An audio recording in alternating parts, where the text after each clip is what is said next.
Hello friend, स्वागत है आप लोगों का मेरे यूट्यूब चैनल एग्जाम शुरू पर।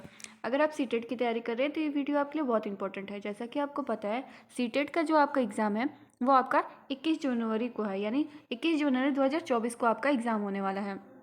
ऐसे में आपको सबसे ज़्यादा जो भी प्रैक्टिस सेट है आपका वो पढ़ने की ज़रूरत है, ठीक है। और प्रीवियस ईयर क्वेश्चन पेपर आपको सॉल्व करने की ज़रूरत है। तो ये भी आपका प्रैक्टिस सेट ही है, और जो आप मतलब ये देख सकते हैं और आप अपनी तैयारी का भी अंदाज़ा लगा सकते हैं कि आपकी जो तैयारी है वो किस तरीके से है, या आपको कितनी तैयारी की और ज़रूरत है, क्योंकि अभी आपके पास 20 दिन का पूरा टाइम है, ठीक है। तो आप लोग अपनी तैयारी को जारी रखिए और ये वीडियो भी देखिए, और आप देखिए कि आपकी प्रैक्टिस कहाँ तक है और आप इसमें से कितने क्वेश्चन सॉल्व कर पाते हैं, ठीक है। तो चलिए स्टार्ट करते हैं वीडियो स्टार्ट करने से पहले अगर आपने मेरे चैनल को सब्सक्राइब नहीं किया है तो आप मेरे चैनल को सब्सक्राइब कर लें, ताकि आगे भी आपको ऐसी वीडियो देखने को मिले। और ये देखिए, आपका ये पहला और दूसरा पार्ट हो चुका है और ये आपका आज का तीसरा पार्ट है, ठीक है। आपका तीसरा पार्ट है ये। तो चलिए स्टार्ट करते हैं वीडियो। तो देखिए, पहला क्वेश्चन है जो पहला क्वेश्चन आपको दिया गया है वो है, यानी ये जो आपको जो क्वेश्चन है, ये मैंने आपके लिए जो सीटेट में जिस तरह से क्वेश्चन पूछे जाते हैं उसी टाइप से क्वेश्चन आपके लिए मैं लेके आई हूँ। और ये जैसे जैसे आपका क्वेश्चन नंबर 5 है, ये पहला ही क्वेश्चन इसको मानिए, क्योंकि ये आपके लिए जहाँ से मुझे मटेरियल मिला है, जिस तरीके से सीटेट में पूछे जाते हैं उसी तरीके से आपके लिए मैं क्वेश्चन आंसर लेके आई हूँ।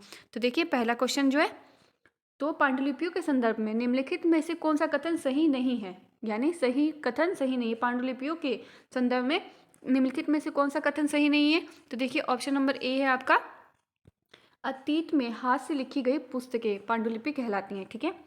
उसके बाद है बी ऑप्शन है आपका, अंग्रेजी में पांडुलिपियों के लिए मैन्युस्क्रिप्ट शब्द का प्रयोग किया जाता है, जो लैटिन भाषा के शब्द मैन्यू, जिसका अर्थ होता है हाथ है, से निकलता है, ठीक है। उसके बाद है तीसरा ऑप्शन है आपका, तीसरा ऑप्शन क्या है आपका, देखिए तीसरा ऑप्शन दिया है, पांडुलिपियाँ ताड़ के पत्तों को काटकर अथवा हिमालयी क्षेत्र में उगने वाली भुर्ज नामक पेड़ की छाल से विशेष तरीके से तैयार भोजपत्र पर लिखी जाती थी, ठीक है। ये तीसरा आंसर है आपका। और फोर्थ आंसर है आपका, पांडुलिपियाँ केवल मंदिरों और विहारों से प्राप्त होती है, जो केवल संस्कृत भाषा में लिखी गई थी। तो ये आपका राइट आंसर हो जाएगा। आपका राइट आंसर क्या हो जाएगा, ये आपका राइट आंसर डी हो जाएगा, ठीक है। उसके बाद नेक्स्ट क्वेश्चन है आपका, भारत देश के नाम के संदर्भ में निम्नलिखित कथनों में से कौन सा कथन सही है, यानी भारत जो देश है उसके नाम में निम्नलिखित कथनों में से कौन सा कथन सही है। तो पहला ऑप्शन है आपका, लगभग 2500 ईस्वी पूर्व उत्तर पश्चिम की ओर से आने वाले ईरानियों और यूनानियों ने सिंधु को हिंदोस अथवा इंदोस तथा इस तरह नदी के पूर्व में स्थित भूमि प्रदेश को इंडिया कहा, ठीक है। उसके बाद है दूसरा ऑप्शन है आपका, भरत नाम का प्रयोग उत्तर पश्चिम में रहने वाले लोगों के एक समूह के लिए किया जाता था। इस समूह का उल्लेख संस्कृत भाषा की आरंभिक कृति ऋग्वेद में भी मिलता है, ठीक है। उसके बाद है, नीचे दिए कूट का प्रयोग करके सही विकल्प का चयन करना है, यानी आपको इसमें सही विकल्प का चयन करना है, क्या है। तो देखिए, ऑप्शन नंबर ए है आपका केवल एक, ऑप्शन नंबर बी है आपका केवल दो, और ऑप्शन नंबर 3 है आपका एक और दो दोनों, ठीक है। तो ऑप्शन नंबर सी आपका राइट आंसर हो जाएगा, ठीक है। ऐसे ऐसे ही आपके सामाजिक विज्ञान के क्वेश्चन पूछे जाते हैं, ठीक है, सीटेट में। उसके बाद है आपका नेक्स्ट क्वेश्चन, गंगा नदी के दक्षिण में इसकी सहायक नदी सोन के आसपास का क्षेत्र प्राचीन काल में किस नाम से जाना जाता था, यानी जो गंगा नदी है उसके दक्षिण में जो सहायक नदी है सोन, उसके आसपास का क्षेत्र प्राचीन काल में किस नाम से जाना जाता था। तो पहला है आपका अवंती, दूसरा है वर्जी, और तीसरा आपका काशी, और चौथा है आपका मगध। तो राइट आंसर इसका मगध हो जाएगा, डी ऑप्शन आपका सही है, ठीक है।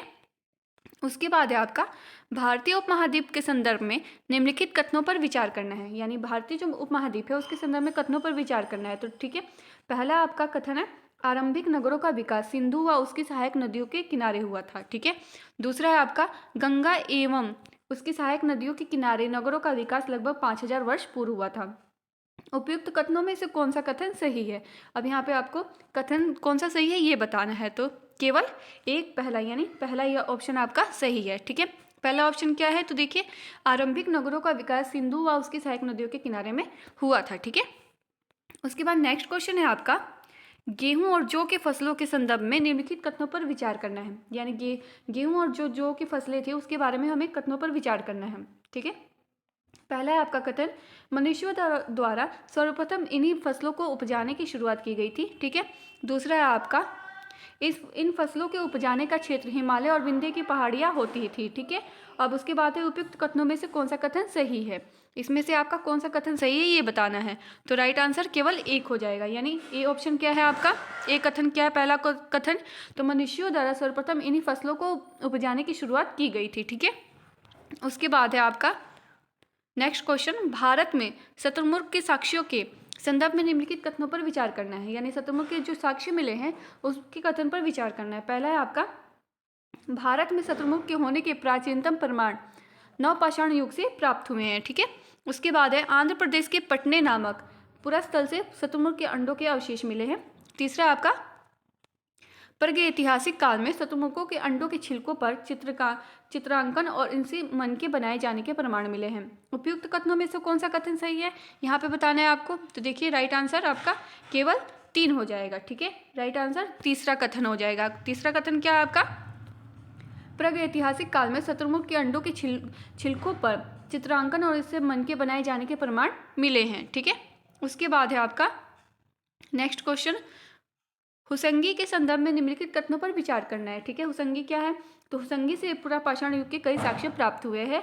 यहाँ से प्राप्त अधिकांश औजार बलुआ पत्थरों से बनाए जाते हैं। ठीक है, उसके बाद है उपयुक्त में से कौन सा कथन सही है। अब इसमें से कथन कौन सा सही है ये बताना है। तो आंसर आपका ए हो जाएगा, केवल पहला कथन सही है। कौन सा है आपका, हुसंगी से पुरापाषाण युग के कई साक्ष्य प्राप्त हुए हैं। ठीक है, उसके बाद है आपका नेक्स्ट क्वेश्चन, निम्नलिखित पर विचार करना है। अब इस पर विचार करना है आपको। देखिए, पुरापाषाण काल, मध्यपाषाण काल, नवपाषाण काल, उपयुक्त में से किन किन कालों में औजारों को माइक्रोलिथ अथवा लघु पाषाण कहते हैं। ठीक है, तो राइट आंसर आपका बी हो जाएगा। ठीक है, राइट आंसर आपका बी हो जाएगा, केवल 2, यानी मध्यपाषाण काल को। ठीक है, क्या कहते हैं मध्यपाषाण को, क्या काल को क्या कहते हैं, माइक्रोलिथ और लघु पाषाण काल कहते हैं, यानी औजारों को। ठीक है, इसके जो मध्यपाषाण काल के जो औजार थे उसको क्या कहते थे, माइक्रोलिथ और लघु पाषाण काल कहते थे। ठीक है, उसके बाद है आपका नेक्स्ट क्वेश्चन, निम्नलिखित में से कौन सा पूरा स्थल प्रागैतिहासिक शैल चित्रकला के लिए जाना जाता है। निम्नलिखित में से कौन सा पूरा स्थल प्रागैतिहासिक शैल चित्रकला के लिए जाना जाता है, तो भीमबेटका। ठीक है, उसके बाद है आपका नेक्स्ट क्वेश्चन, मानव सभ्यता के आरंभिक काल प्रागैतिहासिक काल को सुविधा अनुसार 3 भागों में बांटा गया है। निम्नलिखित में से कौन सा उन तीनों में नहीं आता है। अब इन तीनों में कौन सा नहीं आता ये बताना है हमें। ठीक है, तो पहला है पुरापाषाण काल, दूसरा है आपका मध्यपाषाण काल, तीसरा है आपका नवपाषाण काल और चौथा है आपका महापाषाण काल। तो ये पुरापाषाण काल, मध्यपाषाण काल, नवपाषाण काल, ये तो तीनों एक में आते हैं। ठीक है, उसके बाद जो आपका दिया है ये महापाषाण काल, ये सबसे अलग है। ठीक है, तो राइट आंसर इसका डी हो जाएगा।